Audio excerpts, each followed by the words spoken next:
Genèse, chapitre 40. Après ces choses, il arriva que les chansons et le panetier du roi d'Égypte offensèrent leur maître, le roi d'Égypte. Pharaon fut irrité contre ces deux officiers, le chef des échansons et le chef des panetiers. Et il les fit mettre dans la prison du chef des gardes, dans la prison, dans le lieu où Joseph était enfermé. Le chef des gardes les plaça sous la surveillance de Joseph qui faisait le service auprès d'eux, et ils passèrent un certain temps en prison. Pendant une même nuit, les chansons et le panetier du roi d'Égypte, qui étaient enfermés dans la prison, eurent tous les deux un songe, chacun le sien, pouvant recevoir une explication distincte. Joseph est venu le matin vers eux, les regarda, et voici ils étaient tristes. Alors il questionna les officiers de Pharaon qui étaient avec lui dans la prison de son maître, leur dit, « Pourquoi avez-vous mauvais visage aujourd'hui ?» Ils lui répondirent, « Nous avons eu un songe et il n'y a personne pour l'expliquer. » Joseph leur dit, « N'est-ce pas à Dieu qu'appartiennent les explications?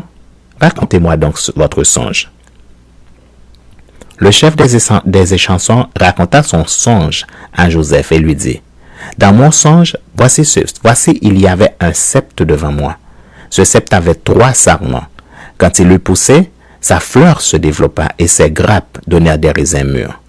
La coupe de Pharaon était dans ma main. Je pris les raisins, je les pressai dans la coupe de Pharaon et je mis la coupe dans la main de Pharaon. » Joseph lui dit, et voici l'explication. Les 3 sarments sont 3 jours. Encore 3 jours, et Pharaon relèvera ta tête et te rétablira dans ta charge. Tu mettras la coupe dans la main de Pharaon comme tu en avais l'habitude lorsque tu étais son échanson. Mais souviens-toi de moi quand tu seras heureux. Et montre, je te prie, de la bonté à mon égard. Parle en ma faveur à Pharaon et fais-moi sortir de cette maison.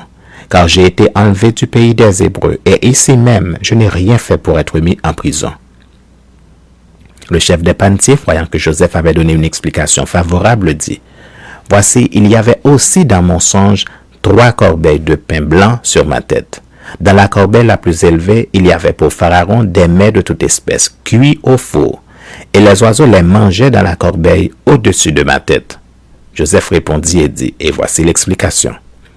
Les 3 corbeilles sont 3 jours, encore 3 jours, et Pharaon enlèvera ta tête de dessus toi, te fera pendre à un bois, et les oiseaux mangeront ta chair.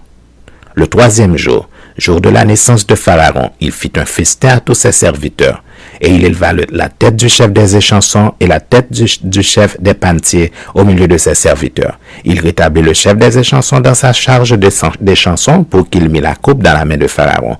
Mais il fit pendre le chef des panetiers selon l'explication que Joseph leur avait donnée. Le chef des échansons ne pensa plus à Joseph. Il l'oublia.